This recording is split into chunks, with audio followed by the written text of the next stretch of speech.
Thanks for checking out this highlight from the Casually Hardcore podcast. If you want to check out the full podcast after the show, please be sure to hit the top link in the description. But now, let's do it. We spend a lot of our times talking and playing about MMORPGs, and I think there's a love and a passion, and there's definitely a community behind the MMORPG. And so I want to talk about the absolute state of the MMORPG. A couple of videos actually came into my feed this week, and it's always nice when some videos kind of pop up. One from Lazy Peon talking and naming his video called The Absolute State of the MMORPG, and another one from a lesser known creator. I'll include both in the links below, but talking about how nostalgia has blinded us, making what we thought we want MMOs to be was really kind of just rooted in nostalgia. When we had time, when we had, like, we didn't have jobs and bills to pay, that there was a time in our lives where, and we have that nostalgia for it. And so I want to kind of sit down with y'all because we still have this love for MMORPGs and talk about that in an honest way as best we can, about the current outlook on it. We just talked about the games that we're excited about, but what is going right for MMOs here in 2021? What is going wrong for MMOs in 2021? Because the core principled argument is that if you go look at the top MMOs, which are the safe ones to go and play, they're the same ones that have been there pretty much for the last 10 years. What do you guys think? That's because people are comfortable with what's currently available. If a new game, like, okay, let's take a look at Astelia Online, which came out, I don't know if it was at the end of I think it was sometime during 2019. It came out as a buy-to-play MMO, and we jumped into it, and it was a very traditional MMO. It was, I don't remember if it was like a hybrid of tab target and action, or if it was tab target, because it was definitely not an action MMO, but it was very traditional. It had a very traditional questing system. It utilized segregated zones, like things like Blade and Soul, like Final Fantasy XIV. It was essentially like the same MMO that we've gotten every year for the last, I don't know, decade now. And like Final Fantasy XIV is a game, and World of Warcraft are games that that people have grown to know, and they have grown accustomed to, and they keep going back to, because these are games that they believe just do whatever these new games are doing better. And people just don't necessarily give these new games a chance. Yeah, Astelia wasn't really great, but it also at the same time wasn't innovating anything, and it wasn't bringing anything new to the table. And if you think about it, like, do you want to play a game that you've already played and that you're already actively playing again, just with a different skin, when you've already devoted hundreds, if not thousands of hours of your time to a game already? Mm-hmm. So that is an issue that I've seen, that people just don't seem willing to give other games a chance necessarily. And because of that, the game itself never has the opportunity to grow. Destiny 2, I think, points out a counterpoint to that, because that was a perfectly established game. So familiarity was there from day one. You logged in, you immediately knew how the combat system worked. You immediately knew how to play your Guardian. You had classes you were familiar with. You had a loot system you were familiar with in a new and fantastic world. So it was a new MMO with all of the familiarity and nostalgia baked in. But what happened is you didn't have anything to do when you caught up. So I think one of the counterpoints to that the established MMOs have, that's not just comfort, is when you run out of things to do. Today, I spent 2 hours doing triple triad stuff in zones that are 5 years old. Like, just the sheer quantity of content gives established games such an advantage over new that I don't think it's just comfort. I think when a new game launches, it's really hard to keep up with how much is there. But that's because the games have been established over that period of time. Because initially, like, the triple triad, as an example, was introduced when they introduced the Golden Saucer into Final Fantasy XIV, right? And that was introduced at a later point in the game's development. Right. And a new game doesn't have it. Even if it's a better combat system, they don't have. Yeah, exactly. So people, again, that just falls back to the point about people not being willing to give these games a chance, because, like, taking Astelia again as an example here, if people actively supported that game for 3 years, for 5 years, they may have actually had the funding to introduce features and mechanics into its game that could have allowed it to compete with something like Final Fantasy XIV. But when you have a game, or you have multiple games that have so much depth to them, then no new game is ever really going to compete. So who's responsible for that? Yeah. Is it a publisher that's supposed to give them 3 years of funding? Are they supposed to secure that? Are we as players supposed to have an amount of time that we all agree to pay $15 a month? So $100, $200 a year. So we all just need to strap in and say, I like the way this trailer looks. I need to prepare to give them $600 over a 3-year period. Like what, who is responsible? Like who makes that happen? Because I don't disagree that at the end of that 3 years, we can get a big payout, but who pays for it?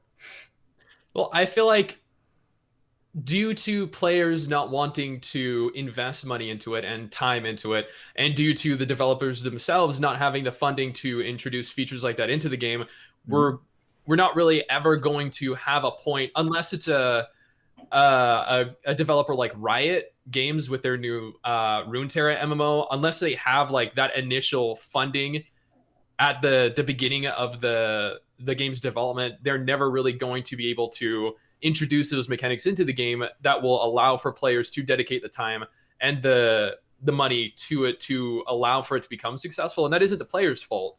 And players should not feel obligated to pay, more than like the initial buy-in for the game if they don't want to. But in so doing that, they're not allowing the company to give the game the room to grow. So it's kind of like it's both the company and the player's fault, but at the same time, neither one, like a game can't achieve what it necessarily needs to achieve alone without that player input and without that the player interaction. So honestly, the players themselves aren't required to pay for it, but if they don't, then the company, I don't think, will have the ability to create a game that players want otherwise. Unless, again, it's like a big company like Amazon with New World, or maybe Bandai Namco with Blue Protocol, or Riot with the Runeterra MMO. So Google has that much money and they still ended their in-house studios. Yeah, that's true. That's Google, though. I'm just. So then it becomes a monetization question. Well, like, it do sounds you guys like have feelings on that? Okay. On like how games monetize their yeah, I think that's been a big controversial subject. And when you talk about the state of MMOs, we've had things like Genshin Impact, BDO on one hand, and you've got WoW and 14 on the far other end, where it's they have a shop, but it really is pay your $15 and you're kind of done. But I mean, just stepping away from financial, from just a standpoint as someone who's new to MMOs coming in, playing these older MMOs, like I can't tell you the amount of sense of wonderment I had going into WoW, to Final Fantasy, to Star Wars: The Old Republic, just like the urge to be on and play for hours because I am so wrapped up in this game. There has not been another MMO that has released where I feel engaged with it. Like Astelia, like Mark said, is just like a reskin of every other MMO. I think we need to redefine what MMORPGs are. We need that next step. And I know there's a lot of games touting, this is new gen MMO. We have like the best features. This is going to blow your mind on how different it is. And you go in and it's just the same thing. Same thing. Well, and it's the same, like there's, y'all presented it essentially in the answer, a cursed problem, right? In that regards, where it's like you have two things that are like, they're actively fighting. If you can find the answer to that problem, then it's like, that's when all of a sudden, like lightning strikes and everybody's like, oh my goodness. And game development use the term, cursed problem, like, oh, this game is going to offer endless exploration, and we're also going to be able to like an endless progression, and at the same time we're also going to make it easy for players to catch up to you. Like that is something that like always, like it never feels good, but it also, you understand the reasons why for it, right? Because if you don't have new people coming in, eventually you have plenty of people leaving, and then you're kind of stuck in a rock and a hard place. But how do you not just discount the effort that people have put into their grind, to their quest and things like that. But then also, like I think we had that period where everybody saw a lot of money, to be made within MMOs, and then they just started like trying to copy and paste what WoW was doing. They're like, oh, and then you guys hit the nail on the head. Like, who's going to go jump into a whole new experience to start over from scratch if the game isn't doing anything different? And that's kind of the root of this specific topic, is that what level of innovation do we expect to hope for? I would say Fortnite, I would say some of these other games are kicking MMO's butts because they're even doing it more massively than what we would define as an MMO. I only run dungeons in 4 and 8 man, within Final Fantasy XIV, but I'm in and I don't even play Fortnite. It's not my kind of game, but I'm seeing that there are games that are actually being more massively multiplayer online than what we would define the MMORPG. Is the state of MMOs currently stale and lacking and ripe for innovation, or are we just kind of set in our ways and that's just going to be the end of it? Well, I feel like as an example with Blue Protocol, I'm not sure how much you guys know about it, but the world itself is, utilizes segregated zones, but at the same time, channels. Well, segregated zones more like zones that have loading screens that prevent you from having a full open experience, like something like WoW, or a sandbox experience like Black Desert. And they also have Shadowlands actually added that in for the first time. Feels so weird. And they also have it with the zone itself as within channels, so you can actually kind of get funneled into a zone that they can optimize for the right number of players. And I think that's actually quite fast, like a technology perspective, is intriguing. Go ahead. So with Blue Protocol and the zones themselves, they're imposing a limit on how many players are allowed to be within each zone. And there are plenty of games that do this. Like ESO does it with their mega server technology, and even Final Fantasy XIV does it. You're scaled down to having 100 people per zone or something like that. But Blue Protocol has a 20-player limitation imposed on it. And so Blue Protocol was initially advertised as an MMORPG, or an MMO rather. And there are people that are claiming that it is no longer an MMO because you will only see up to 20 people out in the world itself. And we're beginning to see that companies, even with New Genesis coming out, they are beginning to limit the amount of players that are out in the world. The massively multiplayer aspect of the MMORPG is continuing to decrease in scale and size. And if you think about it, it does make sense, because you don't necessarily need to see 173 other people wandering around the zone kill stealing you. And it was cool to see back when classic WoW was a thing, back in vanilla and back in TBC and Wrath of the Lich King, but this day and age, a lot of people prefer to tackle a specific type of content, and these zones having hundreds of people occupying them is no longer possible, or necessarily needs to it no longer needs to be a thing, because there's no real purpose to it anymore. So I think the whole massively multiplayer thing needs to be reworked, personally. I mean, Ishgard Restoration in 14 brought a lot of people into one area at the same time. Fishing raids in WoW. So when they're all like-minded, it's really fun still to occasionally kind of break the game. But it's rare. It's got to be we're all there for the same thing at the same time. And only when that content's designed for that. It's not fun when it's an expansion launch quest giver that we're all trying to run to and it's crashing the servers and we're not gaining anything. We're just all trying to right-click the same guy. That's not engaging gameplay. I'm looking forward to Endwalker for that. Well, it was so good from Stormblood to Shadowbringers, because they were able to address and fix that. We didn't have the Roban Extreme, that was basically keeping people from continuing. And it was oh my goodness. But that's one of the things I do appreciate about Square Enix, is they learn and they fix. And so I have yet to see the same problem in their games happen more than once, right? Same thing even with their fan fests. When we went to the last physical fan fest, Chris, I was like telling Chris, I was like, oh man, first one, that was a massive problem. That's so smooth. Second one, boom, that was a big problem. Oh, they fixed that now.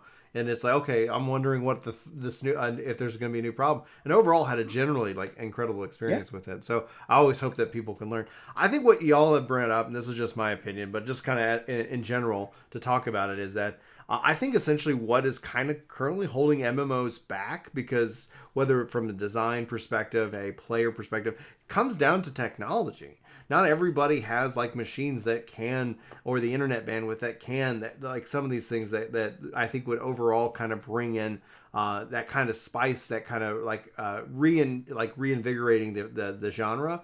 And I think, and where I get from that is I don't need to see 100 people on screen, but I do always appreciate when somebody impacts my world, and it could be just the subtlest thing. They did this quest, or they did this. They like the player-driven economy kind of mindset, where it's like people have crafted that weapon that I'm now using, and rather than just like all these just monster loot boxes. Like I find that like what I look in my personal view about the MMO is that even if we don't see each other or ever interact in any kind of way, we're still there. Like we're still kind of a part of this world and this experience that we log in. And I'm an old school MMO player. Like I honestly like the current theory that I'm operating on is that I would love to see an MMO not have a dailies system, a chores based system. And I don't know if that's possible, because it's a psychological thing, right? Because the rewards are so good that you just kind of do it, and then it's like,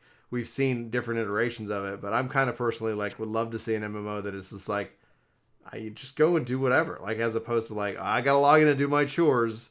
And we were talking about this very topic, and they're like, I just every reset day I just log in and do all my chores, and then the rest of the week I can do whatever I want. I'm like, I don't know if that's good design. Any thoughts on the daily system? Because y'all kind of got a good chuckle out of that. So you have an opinion? I know he mentions it a lot in terms of like me signing on to Final Fantasy. I'm like, oh, it's Tuesday. I need to go do this. I need to go get my currency for the week. And he's just like, why? That's because WoW burned me out on it. Retention mechanics are a thing, and WoW is super good at them.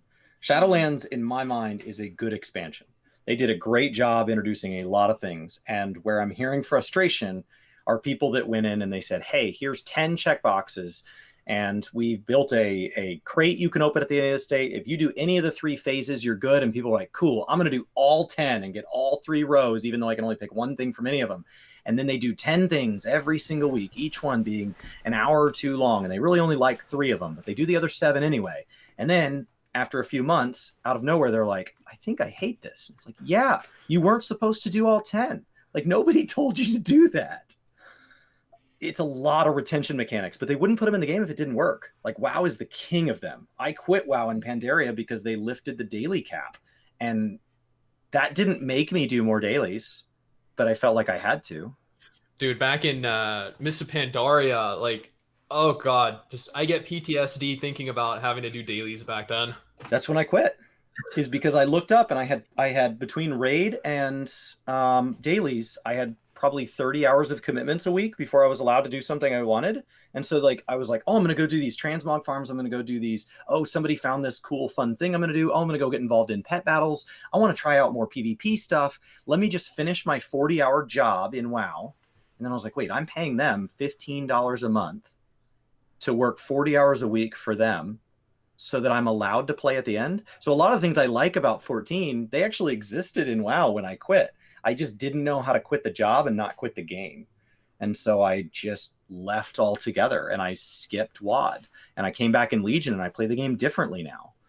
And it turns out it's like, oh, there's like this whole other game. You never had to do that. You didn't have to sprint on the gear treadmill. You were never going to reach the far wall. It was never going to happen. The moment you feel like you can touch it, they're like, oh, here's a new patch. You got a new tombstone. You got a new gear eye level. You got a new set of LFR raids you can do. It's like, it never ends. Dailies, like I got really burned out on dailies, but The very first game that I played, like I know I've mentioned this twice now, but it was Tales of Pirates, and that is the only MMORPG in my entire history in the genre that did not have any dailies at all. You would log in, you would grind. There were very minimal quests, so it was one of those, like very Chinese grindy games where you're forced to, if you want to remain competitive, you need to get in there and grind like 4, 8, 12 hours a day, because you need to accumulate that few percentage over that multitude of hours. But the game predominantly took place around instant dungeons, and these dungeons themselves were completely open. So kind of like how ESO handles theirs, they allow you to enter public dungeons, which I think is a really cool, very cool feature, by the way. But so all of the raids in Tales of Pirates were public raids. There would be there was this raid boss called the Black Dragon. It took about 24 to 48 hours straight to actually kill. So like other groups, and this was like an open world PvP game. So other groups could come in there and you could fight them while fighting the raid boss, and so were the dungeons. But there was never a time where you were required to do a daily, because they just didn't exist back then in that game. And that is something that I have attempted to look for in an MMO since, and have never found. So Guild Wars has some big goofy stuff like that, where I come in and I'm like, what are you doing? And they're like, well, we have to fight this thing. And I'm like, wait, but then why are you doing that? Oh, well, we have this other thing that we have to do. And so like as somebody who doesn't play it, I go in and just watch, and I'm just lost, because it's like I have these like 6 abstract objectives, and I'm like moving around a zone, and there's other people, but sometimes I'm on my own. I'm like, oh, and then all of a sudden on the screen there's like a whole ring of like 27 loot boxes, and I was like, what are those for? And they're like, well, I did a thing, and oh, I ran out of keys. So how do you get more keys? Like, I'm so confused. I hope that you really enjoyed that highlight, and I hope that you check out the full podcast. Again, link is in the description. Thanks for being here, and I hope you have a fantastic day, you wonderful, beautiful individual.